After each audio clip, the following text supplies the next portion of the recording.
I would really like to hear your opinion on the oral arguments from the Supreme Court on whether drug users should be able to own guns.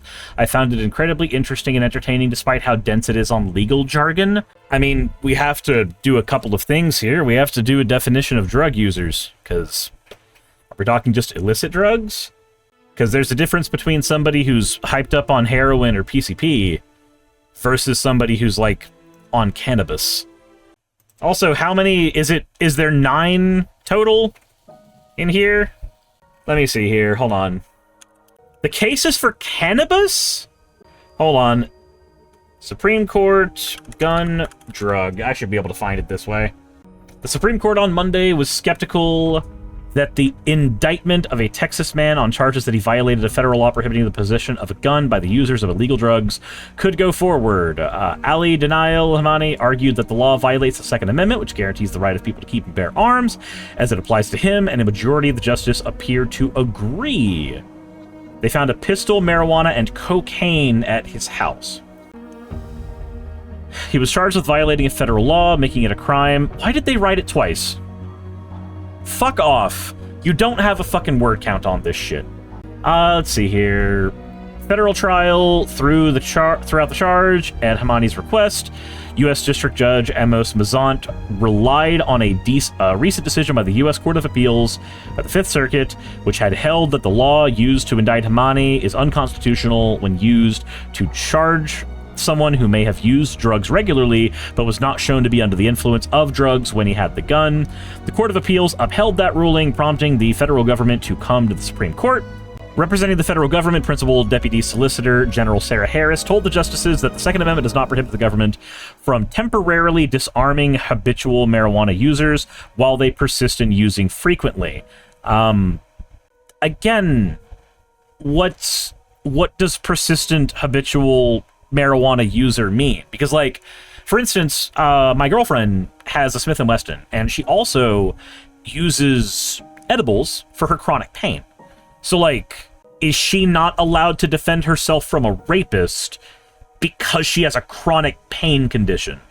That sounds really fucking stupid. SCOTUS blog, let's see here. Oral arguments live on Monday. United States versus Hamani, an animated explainer. An animated explainer? Sure, why not? If you use marijuana, even legally under state law, can the federal government bar you from owning a gun?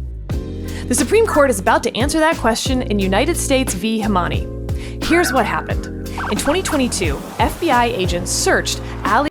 Okay, so before we get into this proper, does anybody know about the Nixon-era war on drugs? Of how that came to be? For anybody who might not know, Nixon's aide has a quote, a very famous quote. They couldn't criminalize people for being black. They couldn't criminalize people for being Mexican.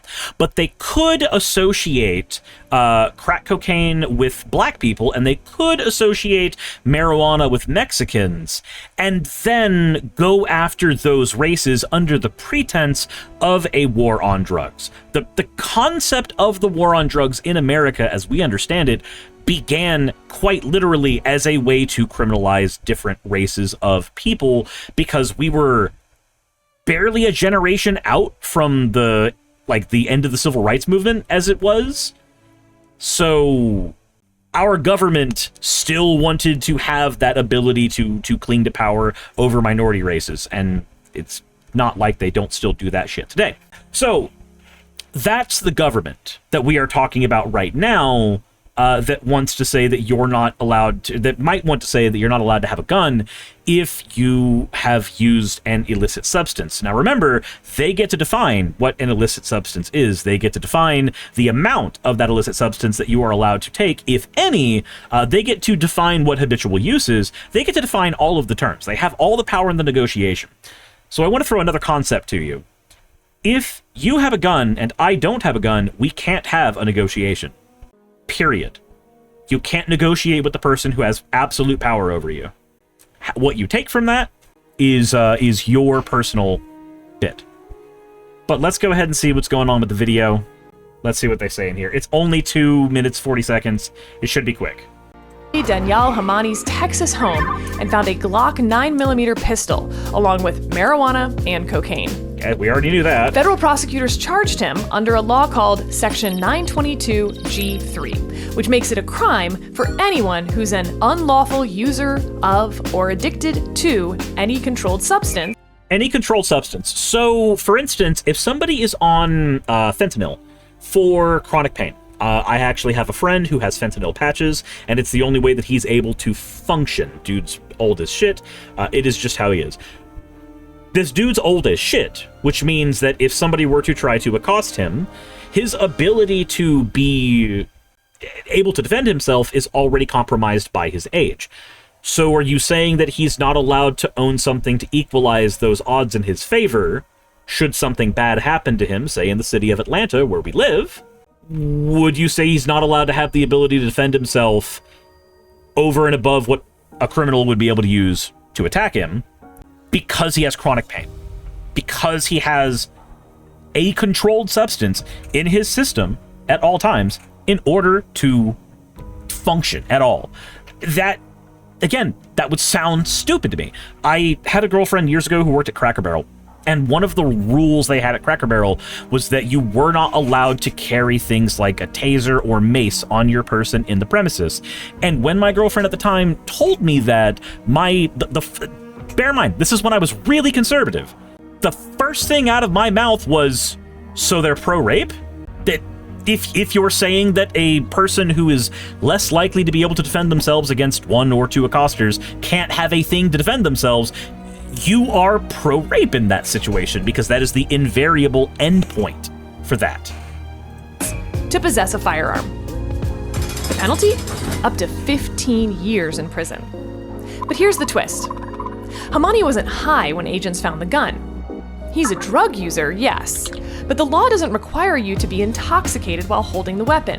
It bans gun possession entirely if you use illegal drugs at all. Hamani argued this gun possession in the United States is considered one of your protected rights to a degree. Like any right, we technically can revoke it under certain circumstances. But it's really weird that this side effect of the war on drugs still exists in states. Aha, you took a thing, either to take the edge off or chronic pain or what the fuck ever. I know there's other reasons people use drugs, but this feels like attacking symptoms instead of attacking causes. Violates his Second Amendment rights. And the United States Court of Appeals for the Fifth Circuit agreed, pointing to precedent which considered a recent Supreme Court decision called Bruin. That 2022 ruling said gun regulations must be consistent with America's historical tradition of firearm laws. The lower court found no historical evidence that the founders would have permanently disarmed someone just for using illicit substances. Also, just as a sidebar, when we're talking about illicit substances, we always make the exception for alcohol, and I think that's really weird because it's no less addictive, no less destructive, but it is normalized and socially acceptable. But when you compare the effects of alcohol and weed, they're both doing similar things in the body. They are both inebriating you to a certain point. They are both giving you pain-killing abilities. Jepatique says, and cigarettes? No. Cigarettes don't count in this conversation because while cigarettes are addictive, they don't have the same effect on your mentality as alcohol or marijuana does at the time. Now, granted, it has an effect on your mentality when you don't have them for a while if you're addicted to them, but that's a different conversation entirely. If we're in the realm, it's a low-level stimulant, yeah, like coffee. If we're in the realm of alcohol, drugs and stuff, we're talking about drugs that can, in circumstances, change the way your brain functions. Because the only reason to ban a firearm from somebody's hand in a situation like this would be if they had their judgment impaired. You don't worry about a regular law-abiding citizen in America having a gun if you're an American. That's just being a normal fucking American. But you do worry about somebody under the influence because their judgment is impaired. So if alcohol doesn't count, but your judgment can be impaired by it even more so than many illicit drugs, why do we draw the line where we do? Because that line sounds fucking stupid. Now the federal government is asking the Supreme Court to reverse the Fifth Circuit's decision. Arguing under Bruin's history and tradition test, applying this law to Himani is unconstitutional. The government says that historically, dangerous people, like those who were habitually drunk, could be disarmed, and habitual drug users fall into that same category. Why does this matter? Again, understandable when the precedent is that this person is having their judgment being impaired a lot. But it doesn't make any sense to me if the conversation is going to be they used the substance at all, because using the substance at all does not mean that you are abusing the substance. Badoom says they seem to fall in the habitual drunkard laws, which basically say you're so fucked up you can't deal with your own affairs, you shouldn't have your gun, but the government is basically saying it doesn't matter if you take an illegal drug, it's illegal. Right, again, you can't fall on the habitual drunkenness law if that same pattern isn't being established with the person that you're talking about. Matter beyond one Texas case? Well, roughly 50 million Americans report using marijuana in the past year. Many of them live in states where marijuana is legal. But because marijuana remains illegal under federal law, those people could potentially be barred from owning a firearm, even if they've never been high while holding a gun.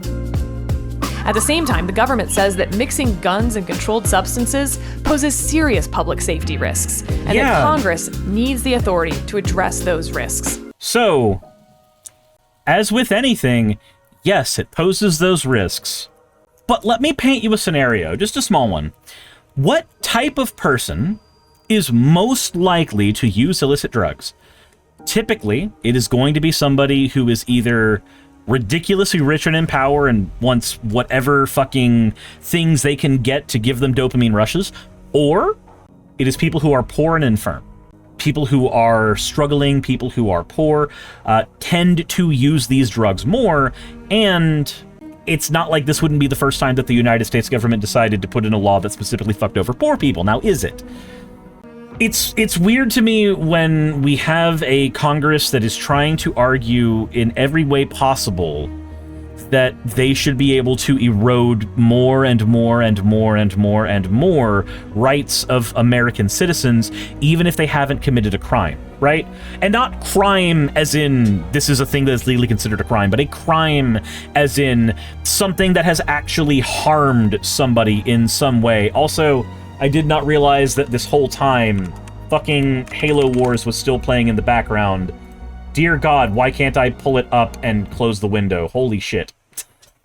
Anyway, it's really weird to me when Congress wants to erode those freedoms away when an American citizen has not yet harmed a person, has not done anything that is considered risky with that firearm, with that drug, with anything, but they still want to be able to disarm you.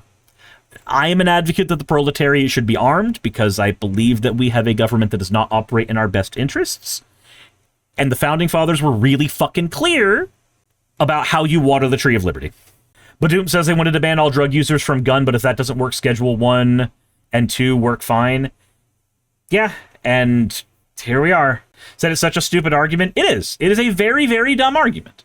And the worst part is, I can see where it's coming from. It's like the 3D printer argument from Washington, where the Democrats there, dumbasses that they are sometimes, tried to enact a law that would say that 3D printers needed to be able to scan any print that you made to determine whether or not it would be able to be a gun. Drew Today says, Suris be Fed posting? No, not really. I'm just quoting our Constitution and the articles for our own country. If the right wing gets to do a January 6th, I get to talk about shit that the Founding Fathers actually fucking said. So, personally, is it fucking true?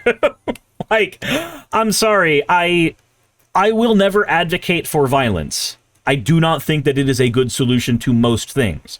But I do think that it is a means of self-defense that people need to have access to, because once you give the state a monopoly on violence, then you have to pray to God that whatever state is above you has your best interests at heart all the time. I do not think that stripping more and more and more and more and more and more and more Americans away from firearms and then making it to where it's easier to incarcerate them and put them into our abusive, literally slavery-encrusted prison system is a good thing. there isn't a world where I can consider that a good thing. The court will likely issue its decision by summer 2026. The ruling could shape how courts balance public safety concerns against constitutional gun rights in the years ahead. You know, I agree with that, Topace. Violence isn't the answer, it is a question. And the question is, do you have my best interests at heart? But, okay, yeah, I think I've given my piece on that. I think I'm... Hopefully that answers your question. But that is my opinion on that. I do not think disarming American citizens is the best thing in the world. I think that guns should be better regulated. I think that it should be harder for some people to attain guns. I believe that we should have more protections in place for American citizens, but I also believe in an armed proletariat. Hey, you made it to the end. I want to give an extra thanks to the patrons who allow me to do this full time. I want to thank Aaron Rail, Astral, Britzkrieg, Jemshin, Poundini, Red Joker, Victoria, Jonas, Craig, Tarika, Fireshard, Smiling GM, John, Dren Hadamada, Creeper, Sagitta, you know I'm not saying that last part, Sylvie Snow, Valis of Seraph, Ottoman Angel, Rooster Rachel, and Fire Panda, who are all my $20 and up patrons.